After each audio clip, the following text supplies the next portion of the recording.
Assalamualaikum warahmatullahi wabarakatuh. Waalaikumsalam warahmatullahi wabarakatuh.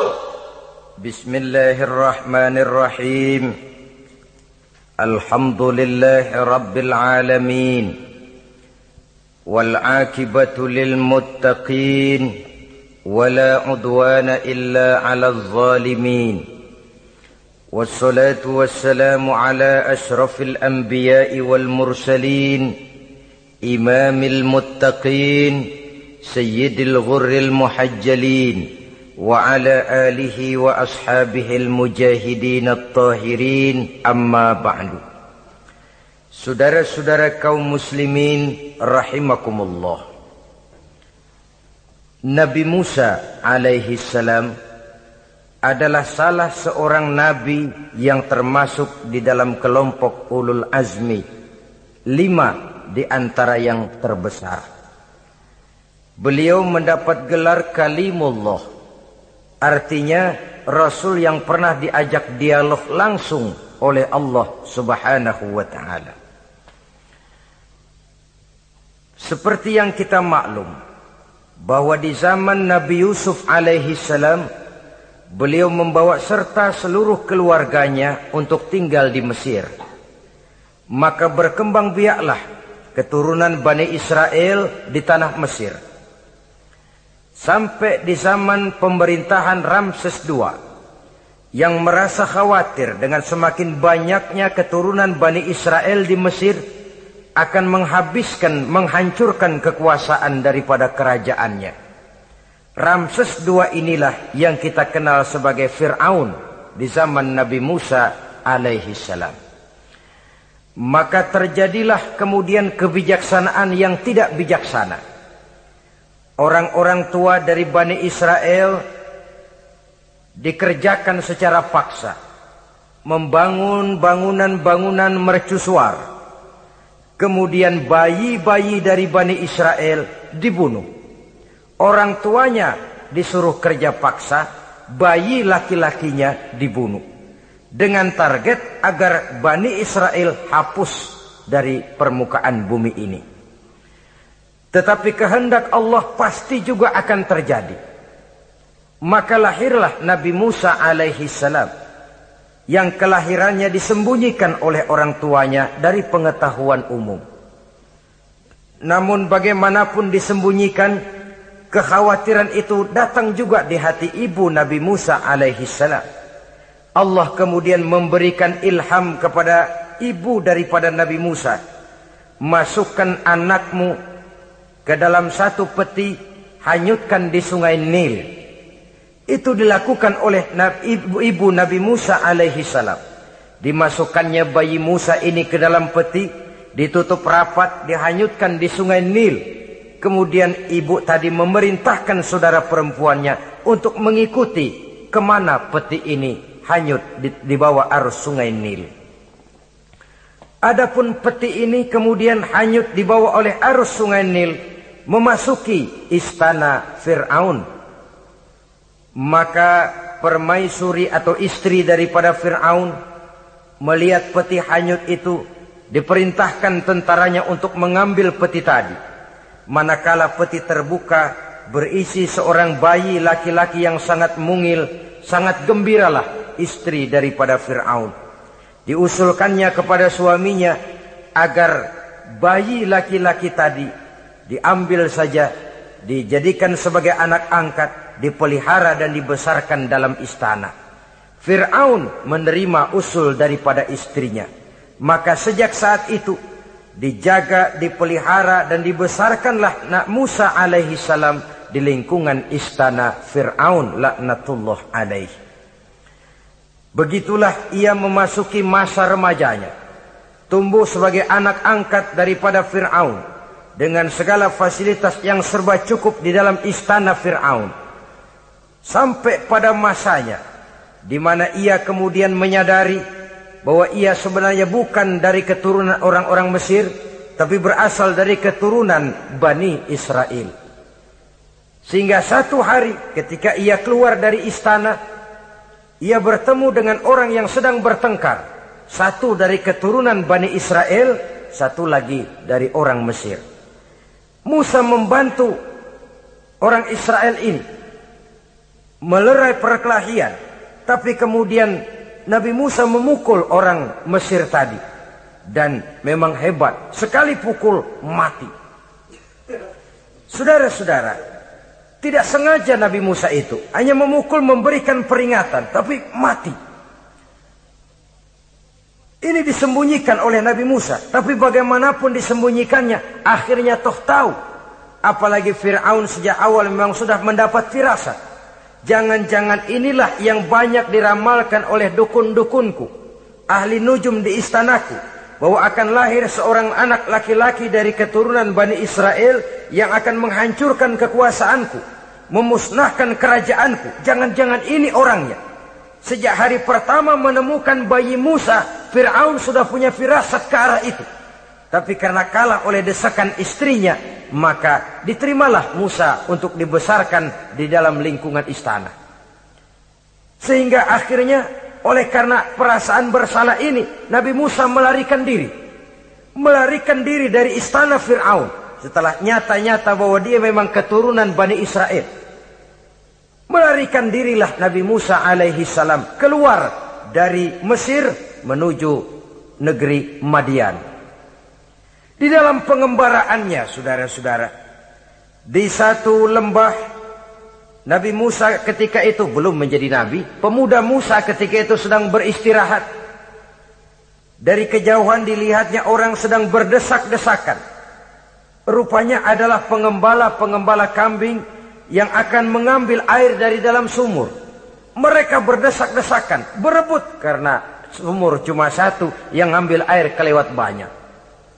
Di antara desakan-desakan orang itu, Nabi Musa melihat dua orang wanita, kakak beradik, minggir saja, tidak ikut berdesak-desakan. Nabi Musa menghampiri dua wanita tadi. Kamu sedang apa di sini? Kami sebenarnya ingin mengambil air. Kenapa tidak ikut berdesak-desakan? Itulah soalnya. Mereka laki-laki semua, gagah perkasa pula. Kalau kami ikut berdesak-desakan, bagaimana jadinya kami? Biarlah kami mengalah menunggu sampai mereka selesai semuanya, baru kami akan mengambil air. Mengertilah Nabi Musa bahwa wanita kakak beradik ini demikian halus akhlaknya. Gak mau berdesak-desakan sama orang laki. Budi pekertinya sedemikian luhur. Tungguin aja dah, ntar juga beres. Kalau semua udah kan pada minggir, kita nggak pakai berdesak-desakan. Saudara hadirin, menyadari kodrat kewanitaannya, sehingga berdesak-desakan itu saja sudah dianggap bisa mengurangi citranya sebagai wanita. Biar dia ngalah aja, tungguin ntar juga rapi. Bukan malah ikut ngerangsek. Bukan. Enak nih berdesakan sama orang laki nih, lumayan nih.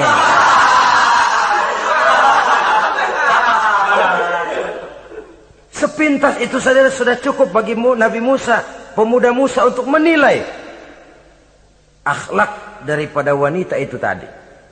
Oh, kalau kamu nunggu begini aja lama, kata Nabi Musa. Sudah, sini saya tolongin.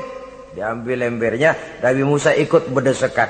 Karena Nabi Musa memang kuat badannya. Gak lama sudah dapat air. Sodorakan ke sana. Si wanita segera tahu bahwa pemuda ini begitu baik budi pekertinya, mau menolong orang yang dalam kesusahan. Akhirnya, bagaimana kalau kamu ikut saja ke rumah saya? Bapak saya sudah tua, senang hatinya kalau kamu ikut ke rumah, kenalan sama bapak saya. Ayolah, ayolah, berangkatlah. Dalam perjalanan, si wanita ini berjalan duluan, Nabi Musa di belakang. Kemudian Nabi Musa bilang, sebentar, saya duluan, kamu belakangan. Kenapa rupanya? Angin nakal bertiup menghembus pakaian si wanita, sehingga memberikan gambaran yang agak jelas tentang warna, bentuk, postur badan si wanita itu tadi. Sekarang Musa yang menunjukkan budi pekerti yang luhur.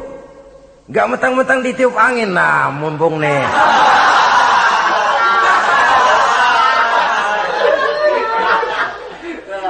Rezeki nih, kapan lagi nyari yang begini ya? Jadi dua-duanya sudah menunjukkan satu akhlak yang sangat luhur. Dan manakala sampai di rumah si wanita kakak beradik tadi, diceritakanlah halnya bahwa dia ditolong oleh seorang pemuda. Inilah orangnya. Sangat bersukacitalah hati orang tua kedua wanita itu tadi. Lalu usul si wanita tadi, Pak, kita kan di sini banyak punya kambing, nggak ada yang bantuin gembala. Bapak sudah tua. Kalau ini orang kita minta tinggal di sini saja, gimana Pak? Ya terserah kamulah. Akhirnya Nabi Musa tinggal di sana. Menurut satu riwayat 8 tahun ikut mengembalakan kambing. Dan orang tua tadi tidak lain adalah Nabi Syuaib alaihi salam, yang pada akhirnya kemudian Nabi Musa dikawinkan dengan wanita itu tadi. Setelah berumah tangga, Nabi Musa ingat kembali bahwa ia sesungguhnya keluar dari Mesir karena menghindarkan diri.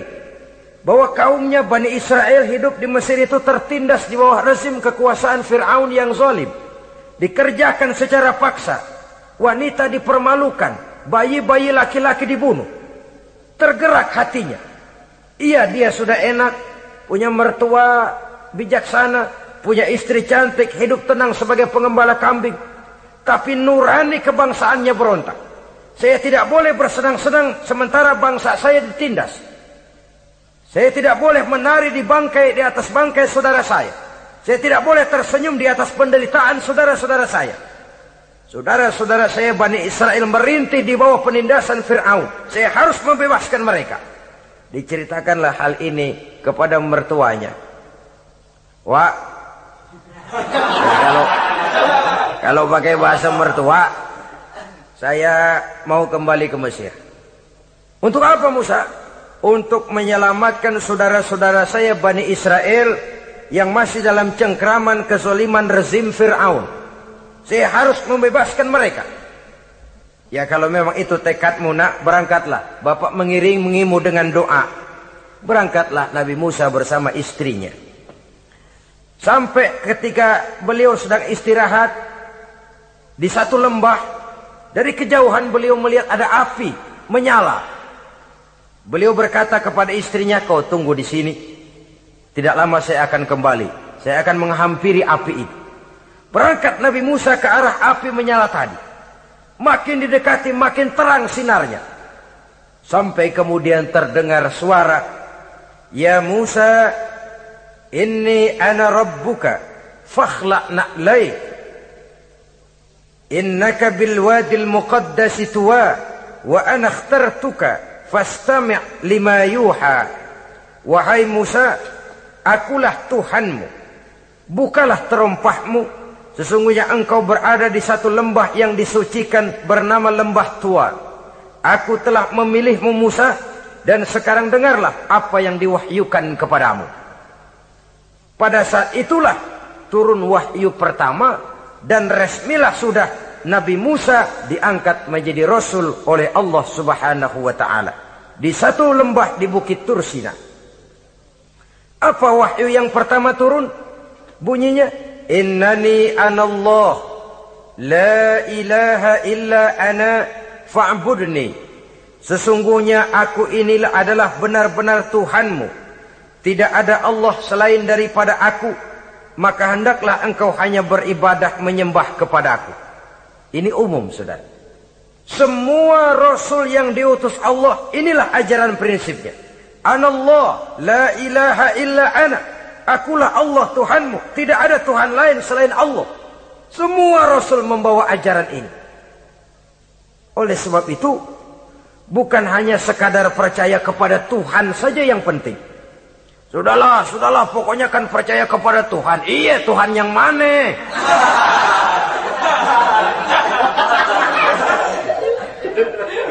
Sebab kalau sekadar percaya kepada Tuhan, rasanya semua agama percaya kepada Tuhan.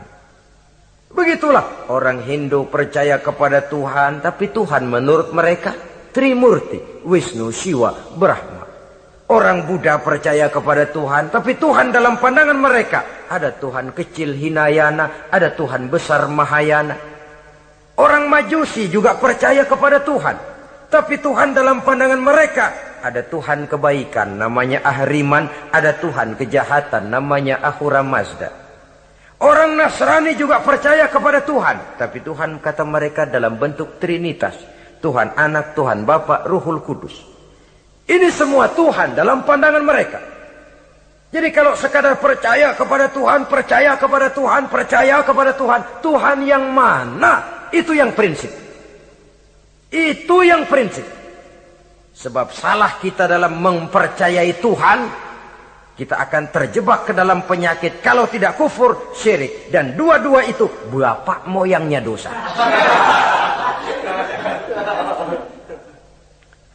Sebab itu Islam menyelamatkan kita masyarakat manusia. Ya ayyuhan nasu ubudu rabbakumul ladzi khalaqakum. Hai manusia, Tuhanmu yang perlu kamu sembah itu hanyalah Tuhan yang telah menciptakan kamu. Dan itu tidak lain adalah Allah yang lam yalid wa lam yulad wa lam yakul lahu kufuwan ahad, yang laisa kamitslihi syai'un. Ia tidak beranak, ia tidak diperanakkan, dan ia tidak bisa diserupakan dengan apapun. Dialah Allah itu. Begitu wahyu yang diberikan kepada Adam, kepada Nuh, kepada Ibrahim, kepada Yusuf, bahkan kepada Musa alaihi salam. Innani anallah, la ilaha illa ana fa'budni. Akulah Allah, Tuhanmu. Tidak ada Tuhan lain selain daripada aku Allah. Maka kepadakulah kamu hanya menyembah. Ini wahyu yang pertama turun, sudah berisi tauhid. Jadi hakikatnya agama Yahudi, saudara, adalah agama tauhid. Agama monoteis. Agama yang mengajarkan hanya ada satu Tuhan untuk seluruh alam. Dan Tuhan itu adalah Allah subhanahu wa ta'ala. Sebab itu syahadat orang Yahudi bunyinya begini. Shema Yisrael, Yahweh Elohenu, Yahweh Echad. Ini syahadatnya orang Yahudi. Itu perbedaan bahasa Suryani Ibrani dengan bahasa Arab. Kita Isma itu bahasa Arab, dia Shema. Isma, Sema. Sema Yisrael, Yahweh Elohenu, Yahweh Echad. Ahad Echad.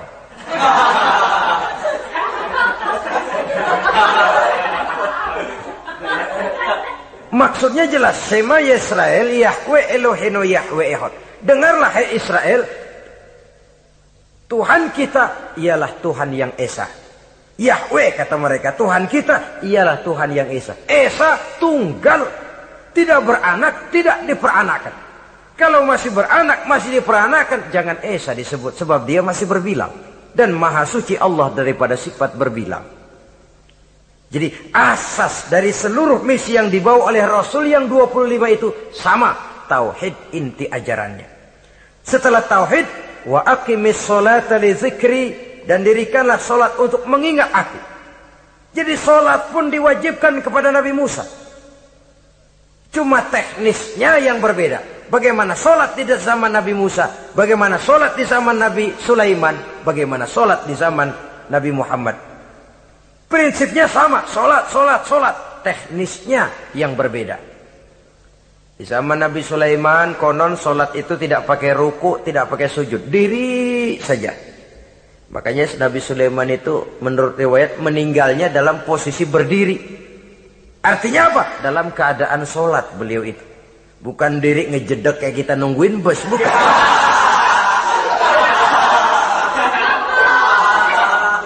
Berdiri dalam kondisi sholat. Tapi yang jelas sholat itu setiap Nabi. Hanya teknisnya saja yang berbeda. Jadi ini sudah akidah dan syariat. Akulah Allah Tuhanmu. Tidak ada Tuhan lain selain aku. Ini kan akidah. Yang kedua, wa aqimis sholata li zikri, syariat. Dirikan solat untuk mengingat aku. Inna sa'ata atiyatun, sesungguhnya kiamat itu pasti akan datang. Ini juga sudah urusan beriman, percaya kepada yang gaib. Saudara-saudara kaum muslimin rahimakumullah. Setelah mendapat wahyu ini, turunlah perintah Allah kepada Nabi Musa. Apa kata Allah? Izhab ila fir'auna innahu tagha. Sekarang Musa, berangkatlah kamu menuju Fir'aun. Ia telah melampaui batas.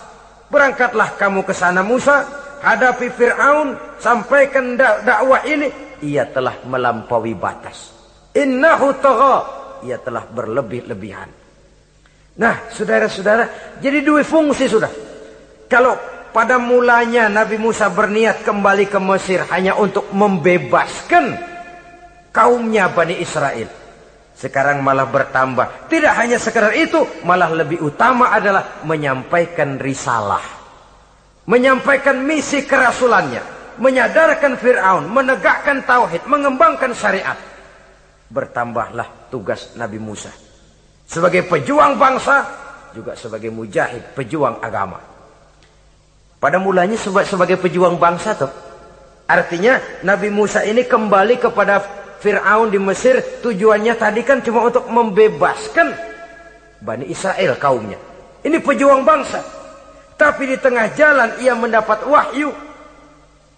Berangkat kau kepada Fir'aun, innahu tagha, ia telah melampaui batas. Sadarkan dirinya, canangkan tauhid, sampaikan syariat. Bertambahlah tugasnya. Lebih daripada sekedar pejuang bangsa, ia juga pejuang agama, pejuang tauhid. Dwi fungsi. Kadang-kadang ada pejuang agama tapi tidak pejuang bangsa.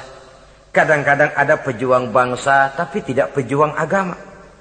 Nah, saudara-saudara kaum muslimin rahimakumullah, idealnya ya kedua-duanya. Ya pejuang agama, ya pejuang bangsa juga. Mendapat tugas seperti ini, apa permohonan Nabi Musa alaihi salam? Beliau berkata, qala rabbi shrah li sadri wa yassir li amri wahlul 'uqdatam min lisani yafqahu qawli waj'al li waziran min ahli Haruna akhi usdud biha uzri. Ini permohonan Nabi Musa ketika dilantik menjadi rasul.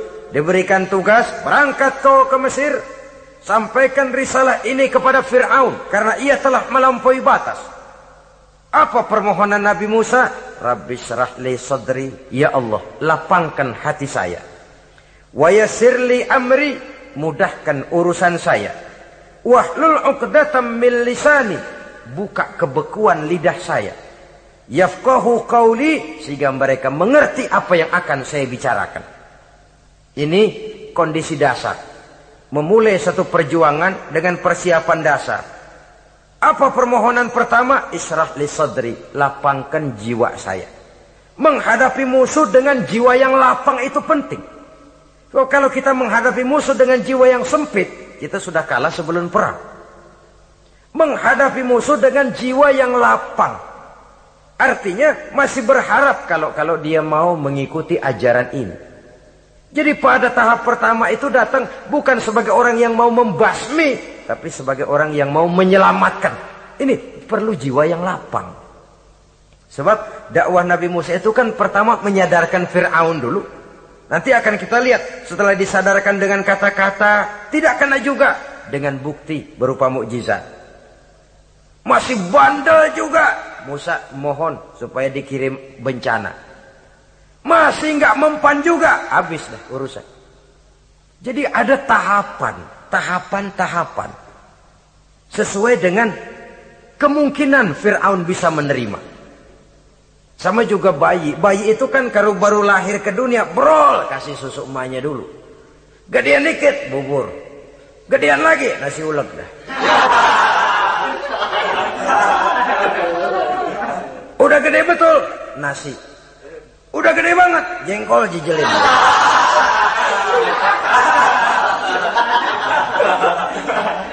Jadi ada semacam tahapan. Kalau begitu lahir dikasih jengkol kan habis. Peringatan dulu. Setelah peringatan, bukti berupa mukjizat.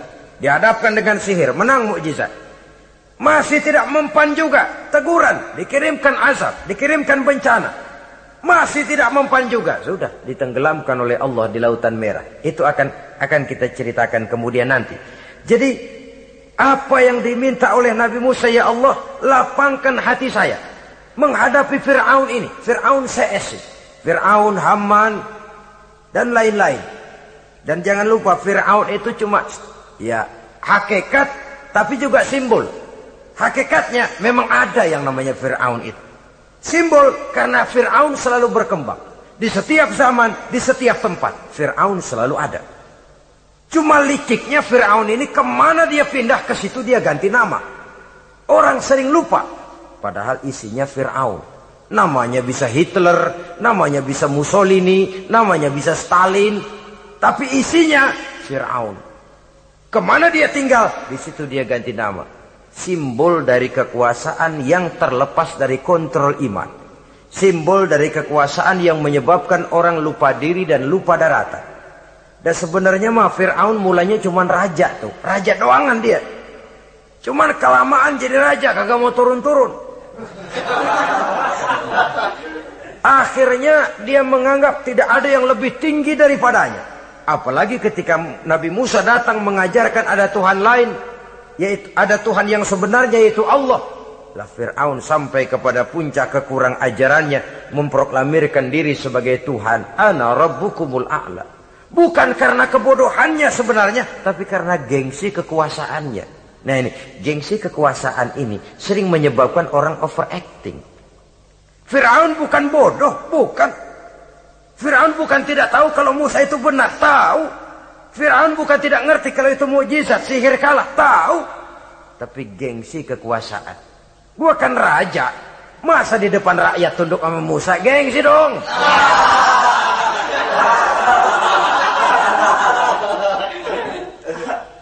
Cobalah lihat, gengsi kekuasaan sering membuat orang mau menginjak-injak kebenaran. Mau membohongi hati nuraninya sendiri. Mau membohongi kolbinya, hatinya. Padahal itu sudah, orang kalau sudah hatinya sendiri dibohongin, apalagi orang lain, sudah manusia paling kejam itu. Cuma karena gengsi kekuasaan saja. Gengsi kekuasaan kadang menganggap remeh kecil Nabi Musa. Kadang merasa besar di depan rakyatnya, tiba-tiba harus tunduk kepada dakwah Musa. Ntar dulu, ada apa sama Musa? Dia kanyut, gue yang ngangkat. Iya toh, peristiwa di Sungai Nil itu. Karena aku yang nyelamatin, aku yang besarkan dia di istanaku. Gengsi kekuasaan sering menyebabkan orang overacting. Bukan karena kebodohannya, dia tahu itu benar.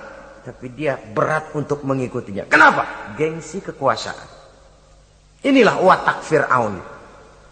Oleh sebab itu Nabi Musa minta, ya Allah, lapangkan hati saya menghadapi orang kayak Fir'aun ini. Wa yassirli amri, dan mudahkan urusan saya. Ini, orang berjuang itu saudara, setelah segala taktik dan strategi dibicarakan, segala persiapan fisik disiapkan, jangan lupa wa yassirli amri, ya Allah mudahkan urusan saya. Sebab sepanjang yang bisa kita lakukan hanyalah berusaha dan berusaha. Kepastian, ketentuan, hak prerogatif daripada Allah Azza wa Jalla.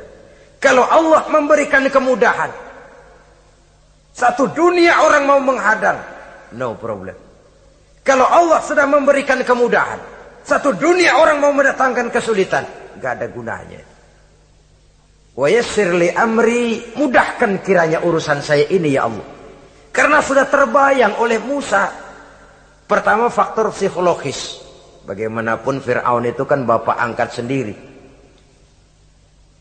Ya orang kalau nasihatin orang lain barangkali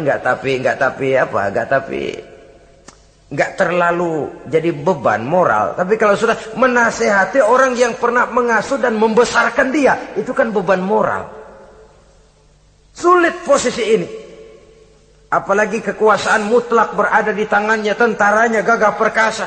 Wa yassirli amri, mudahkanlah urusan saya ya Allah. Lapangkan hati, mudahkan urusan. Saudara-saudara kaum muslimin rahimakumullah. Permohonan yang ketiga dari Nabi Musa, setelah minta dilapangkan hati dan dimudahkan urusan, wahlul 'uqdatam min lisani, bukalah kebekuan lidahku. Satu riwayat menjelaskan bahwa Nabi Musa memang agak gagap kalau bicara. Riwayat lain menjelaskan bahwa beliau agak sedikit cadel. Tapi yang jelas, minta agar dibukakan kebekuan lidah. Ini mengandung satu pelajaran. bahwa cara menyampaikan sesuatu akan sangat menentukan sesuatu itu sendiri. Sesuatu yang baik, kalau salah cara kita mengucapkannya, salah cara kita menyampaikannya, jadi tidak baik kesan orang. Ini soal ucapan. Soal hati itu Allah saja yang tahu. Tapi kan orang sebelum tahu hati ini, omongan yang didengar, tingkah laku yang dilihat. Maka ini yang diminta oleh Nabi Musa alaihissalam. Misi risalah ini berat. Menyampaikan pesan ilahi ini tidak ringan.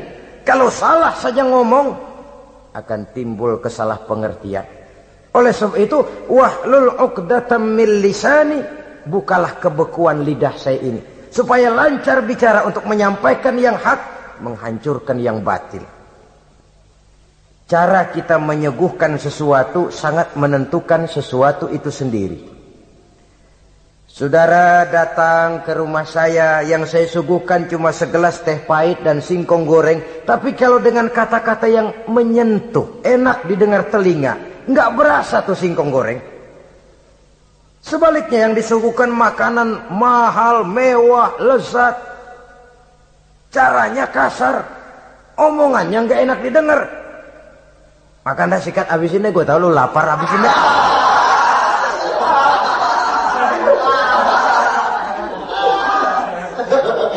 Rasanya biar lapar juga nahan juga gitu. Apa itu? Bukan makanannya yang tidak enak, bukan kita nggak doyan, bukan. Caranya itu loh, caranya. Nah, Islam ini agama yang baik. Kalau disampaikan dengan kata yang tidak baik, akan timbul, oh Islam kok gitu ya. Nah ini yang tidak diinginkan oleh Nabi Musa. Wahlul 'uqdatam min lisani.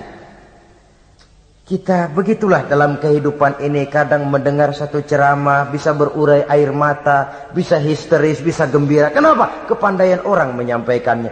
Bicara dia 2-3 jam, rasanya baru 5 menit. Baru sebentar kok, tahu-tahu sudah selesai. Ada yang udah setengah jam, baru seperempat jam ngomong, udah rasanya udah kayak 3 jam.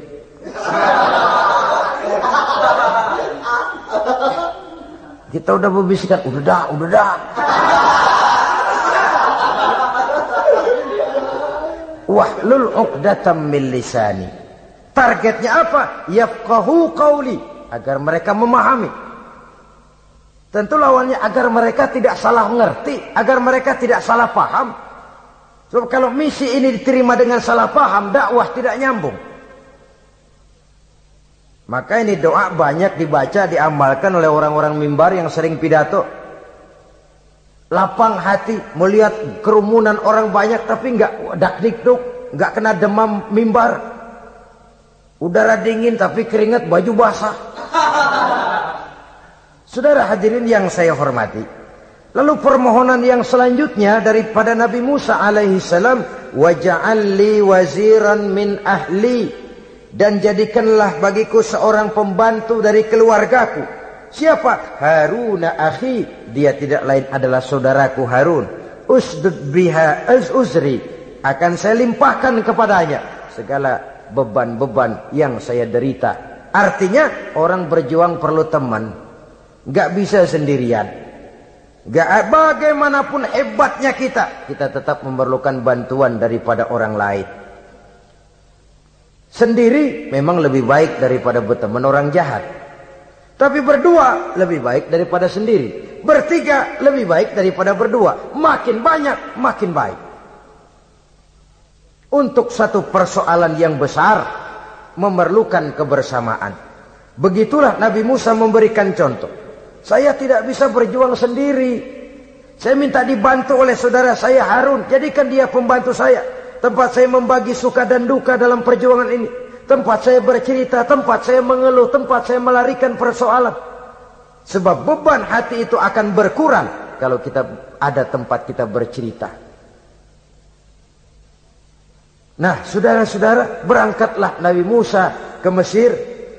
Kemudian mulai menyampaikan dakwahnya kepada Fir'aun, laknatullah alaih. Fir'aun mendengar Musa datang kembali. Kemudian terjadilah forum dakwah itu. Apa kata Fir'aun? Musa, kamu kemana saja? Saya pergi ke Madian. Apa yang kamu lakukan? Begini, begitu. Kamu melarikan diri? Pada mulanya iya. Dan sekarang apa maksud kamu datang kembali ke Mesir? Semula saya ingin membebaskan kaum saya Bani Israel. Lalu saya kemudian menerima wahyu dari Allah. Ditugaskan, diperintahkan langsung oleh Allah, Sang Maha Komandan, untuk datang menemui Tuhan, menyadarkan Tuhan dari kesesatan selama ini. Siapa Allah itu Musa? Allah adalah Tuhan saya, dan Tuhan juga, dan Tuhan seluruh alam ini. Baru nih Musa. Saya baru dengar nih. Ada yang begini nih. Tuhanlah pakai nggak kelihatan. Tuhanlah cuma satu. Yang Tuhannya banyak aja masih kelaparan.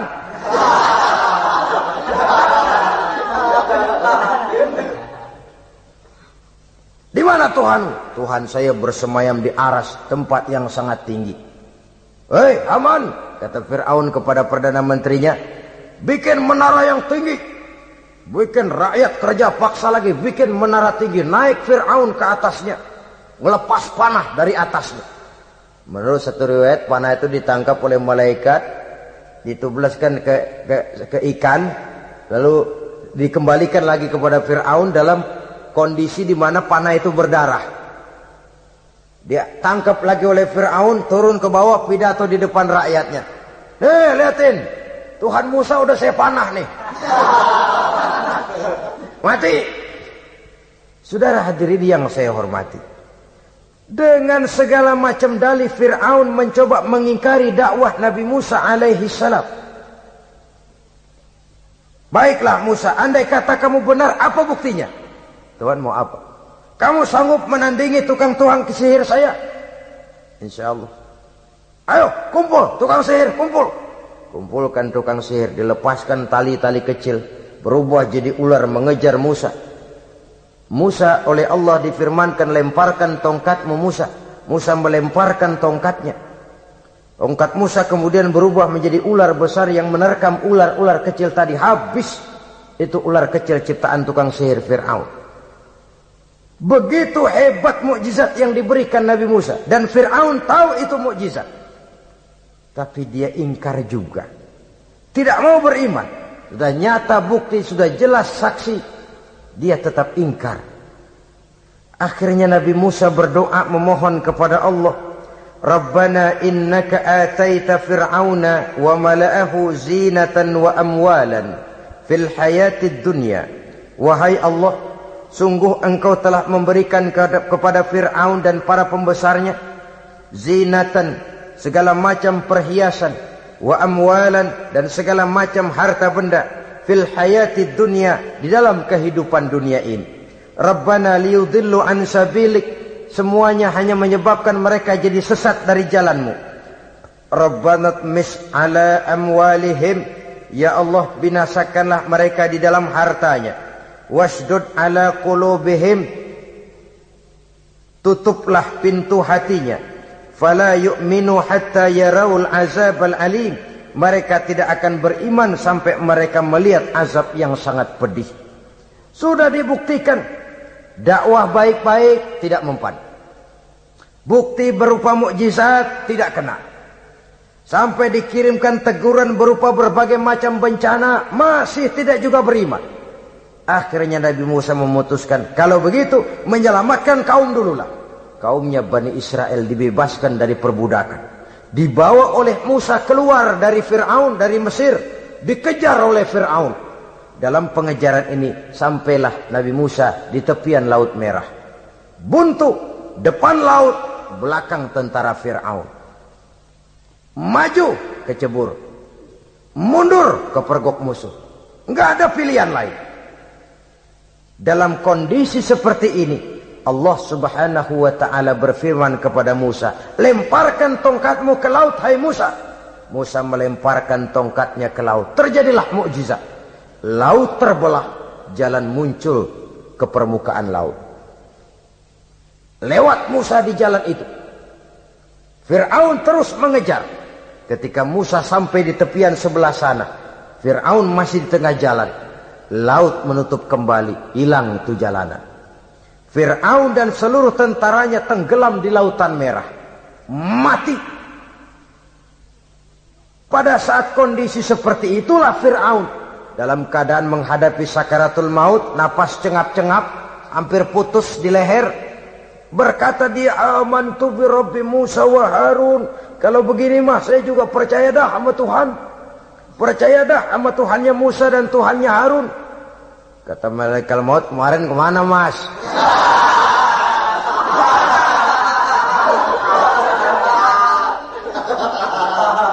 Sudah gini hari baru mau percaya, terlambat. Terlambat. Akhirnya Fir'aun mati. Mati, tapi badannya utuh. Allah berjanji, wa kadzalika nunajjika bi badanika litakuna liman khalfaka ayah. Kami selamatkan badanmu Fir'aun agar menjadi pelajaran bagi orang-orang sesudah kamu nanti. Fir'aun mati, tapi badannya selamat terdampar di tepi pantai. Oleh rakyat Mesir, wah ini raja kita nih. Raja kita, ketemu. Hidup, mati.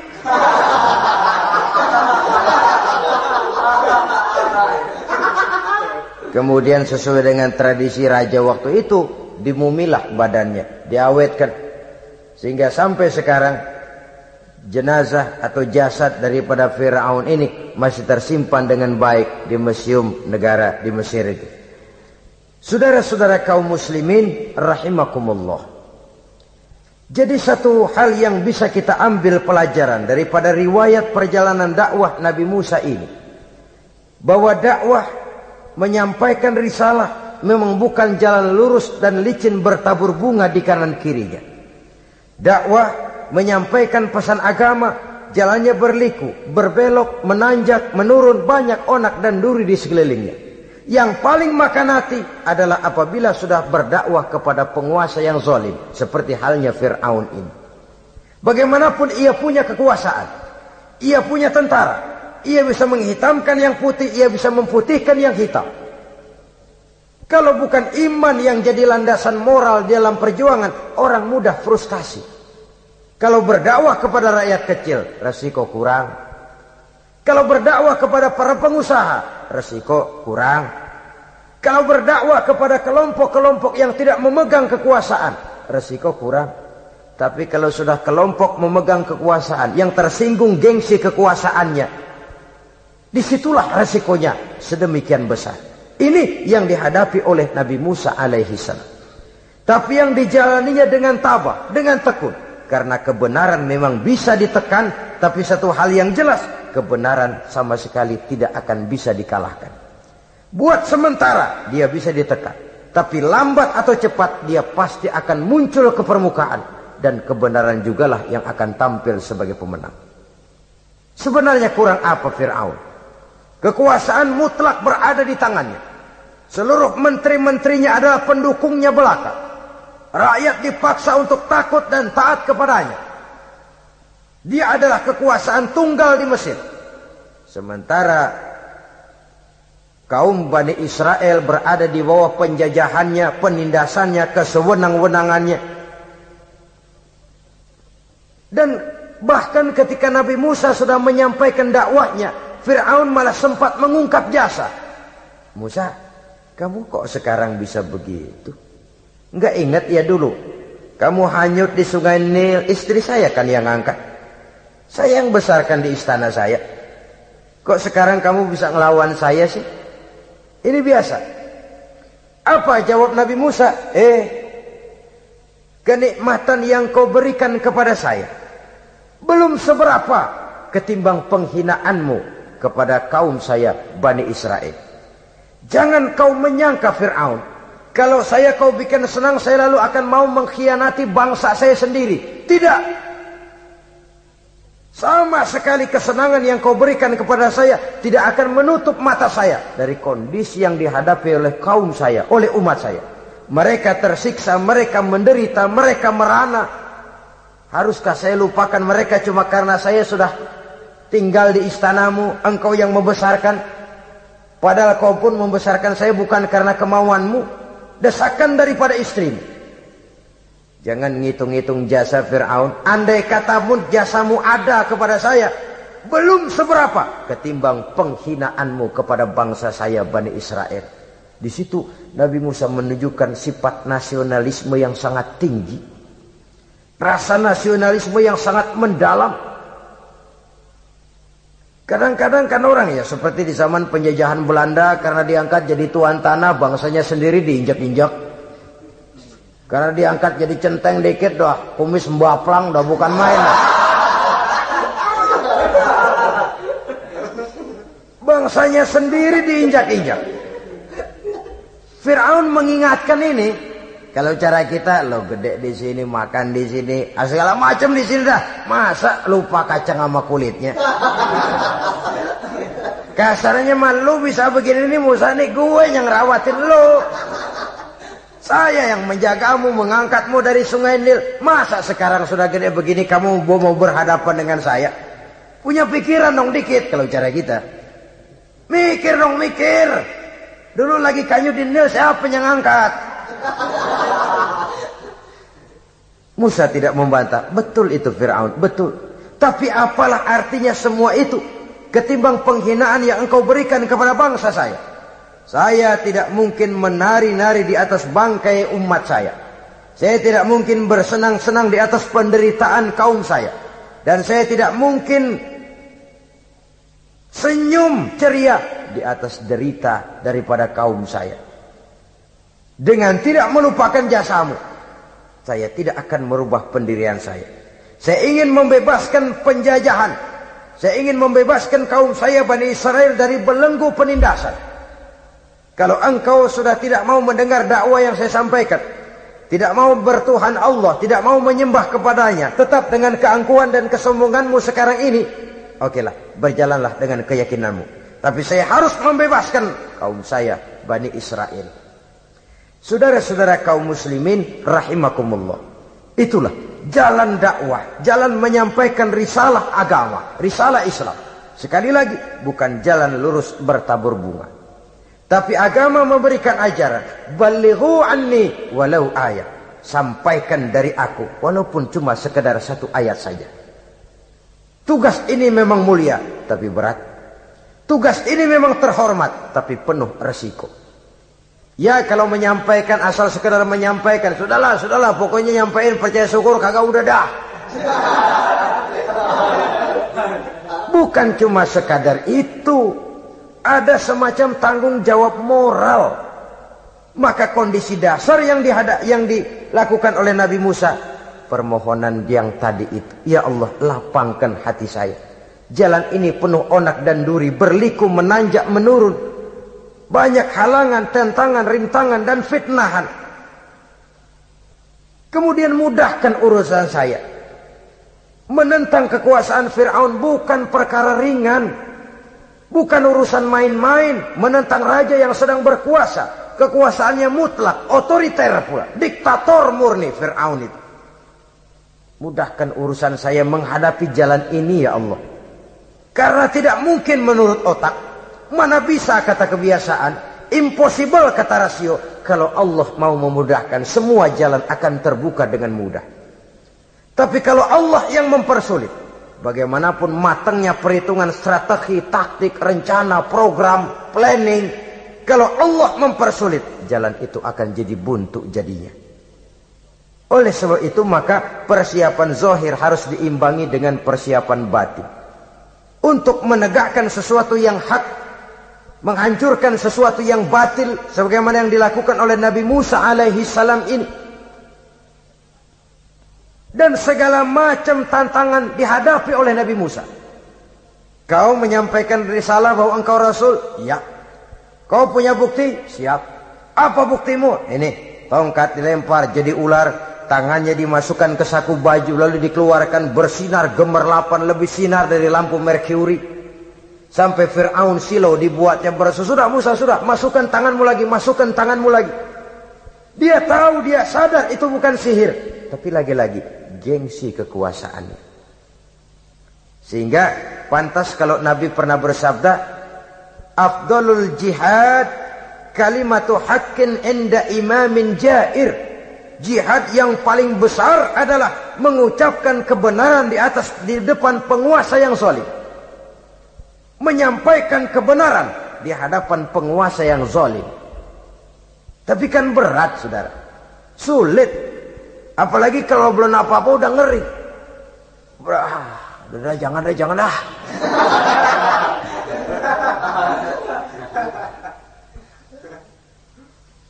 Itu sebabnya Ishrah li sadri, lapangkan hati saya. Saya tidak punya kepentingan apa-apa kecuali menyampaikan kebenaran. Kalau sudah ada kepentingan pribadi, itu yang sering jadi handicap. Itu yang sering jadi jurang pemisah antara kita dengan orang yang akan kita sampaikan kebenaran tadi. Saudara-saudara kaum muslimin rahimakumullah, maka terasa benar relevannya doa yang diajarkan oleh Rasul kepada kita. Allahumma arinal haqqa haqqa warzuqna ittiba'ah wa arinal batila batilan warzuqna ijtinabah. Ya Allah, tunjukkan kepada saya bahwa yang benar itu benar, berikan saya kekuatan untuk mengikutinya. Ya Allah, tunjukkan kepada saya bahwa yang salah itu salah, berikan saya kekuatan menghindarinya. Kenapa? Orang sering tahu bahwa itu benar, tapi tidak berdaya mengikutinya. Seperti Fir'aun tahu bahwa Musa itu benar. Abu Jahal, Abu Lahab juga tahu bahwa Nabi Muhammad itu benar. Abrahat juga tahu bahwa Nabi Ibrahim itu benar. Namrus juga tahu Ibrahim itu benar. Tapi mereka tidak berdaya mengikuti kebenaran karena gengsi kekuasaannya. Kadang kita tahu bahwa itu salah. Salah itu. Tapi karena dilakukan oleh orang yang punya kekuasaan, kita lalu tidak berdaya menghindarinya. Malah terjebak ikut-ikutan salah. Lalu menghibur-hibur diri. Sudahlah, tak ada gading yang tak retak. Bukankah dengan demikian kita sudah melegimitir kesalahan? Tahu bahwa itu benar dan mampu mengikutinya, itu nikmat. Tapi tahu itu benar namun tidak berdaya mengikutinya, itu mendatangkan siksaan batin. Tahu itu salah dan mampu menegur, itu nikmat. Tahu bahwa itu salah tapi larut ikut salah, nimbrung dalam kesalahan, itu mendatangkan tekanan batin. Jadi tahu kebenaran itu penting, tapi terketuk hati mengikuti kebenaran itu jauh lebih penting. Semua kita tahu Islam itu benar, tapi semua yang tahu Islam itu benar maukah mengikuti ajaran Islam? Tidak. Tidak. Semua orang tahu kalau judi itu batil. Hatta penjudi yang paling kakap pun mesti tahu kalau itu batil, itu tidak baik. Tapi dia tidak berdaya untuk menghindarkannya. Terjebak ke dalam penyakit itu tadi. Oleh sebab itu, saudara-saudara kaum muslimin yang saya cintai, tidak ada satu ucapan yang lebih baik. Dalam istilah Quran itu Allah menjelaskan, wa man ahsanu qawlan mimman da'a ila Allah wa amila salihan wa qala innani minal muslimin. Ucapan siapakah yang lebih baik dalam hidup ini selain daripada mimman da'a ila Allah, selain daripada ucapan orang-orang yang menyeru ke jalan Allah, orang-orang yang menyadarkan kepada agama, ini jalan Allah, mari ikuti, itu jalan setan, mari tinggalkan. Wa amila salihan, tidak cukup sekedar berdakwah mengajak orang ke jalan Allah, dia juga beramal soleh. Dia bangun rumah sakit, dia bangun madrasah, dia bangun masjid, dia makmurkan majlis taklim, dia santuni yatim piatu. Wa qala innani minal muslimin, seraya berkata, saya termasuk orang yang berserah diri kepada Allah. Da'a ila Allah wa amila salihan wa qala innani minal muslimin. Menyerukan manusia ke jalan Allah, beramal soleh, dakwah bil hal kata orang sekarang. Kemudian mereka pada akhirnya berkata, kami adalah sekelompok orang-orang yang sudah berserah diri kepada Allah. Segalanya diserahkan kepada Allah. Lahirlah kedamaian rohani, ketegaran pribadi, ketentraman batin di dalam dia melaksanakan tugasnya. Kalau tidak, maka nanti ya tuh orang kan gua ajak baik-baik nyuruh sembahyang, ngapa gua dimusuhin? Dipikirin, kurus dah. ampek gaya deh. Makan hati. Soal orang mau beriman atau tidak itu bukan urusan kita. Tugas kita hanya sekedar penyampai. Tugas Rasul hanya sekedar penyampai. Kalau dakwah sudah disampaikan, metode sudah disusun, pendekatan sudah baik, tapi orang tidak mau beriman, Allahumma inni qad ballaghtu, ya Allah sudah saya sampaikan, ya Allah sudah saya peringatkan, ya Allah sudah saya sampaikan, ya Allah sudah saya tegur. Kalau toh tetap begitu juga, sudah saya sampaikan ya Allah. Di sana kelapangan lalu tumbuh. Jadi dengan kata lain, kita hanya berusaha, hidayah adalah di tangan Allah. Oleh sebab itu, kita ini termasuk yang bersyukur telah mendapat limpahan hidayah ini.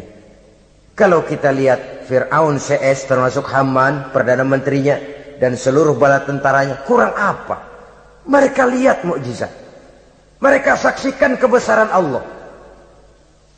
Di dunia juga mereka sudah dikirim bencana, teguran kepada mereka, entah tidak juga beriman. Dan strategi Nabi Musa mula-mula dialog, diajak ngomong, diajak bicara, diajak mikir, tukar pikiran. Allah itu begini-begini, oh tidak bisa, iya begini begitu. Masih tidak percaya juga, dibuktikan mukjizat, tongkat jadi ular, tangan bisa mengeluarkan sinar. Masih ingkar juga, keluar doanya nih. Doa yang ada dalam surah Yunus ayat 88-89. Rabbana tmis ala amwalihim. Ya Allah cukup dah. Seruan sudah disampaikan, peringatan sudah diberikan, mukjizat sudah mereka lihat, tapi nggak juga mau beriman. Buresin aja harta bendanya dah. Habisin aja. Habisin dah. Dikasih perhiasan kehidupan dunia. Innaka ataita fir'auna wa mala'ahu zinatan wa amwalan. Dikasih harta, kesenangan dunia, bikin sesat. Habisin aja dah. Wastud ala qulubihim. Hatinya 4 dah. Udah dipatri, udah enggak mempan apa-apa. Sudahlah ya Allah.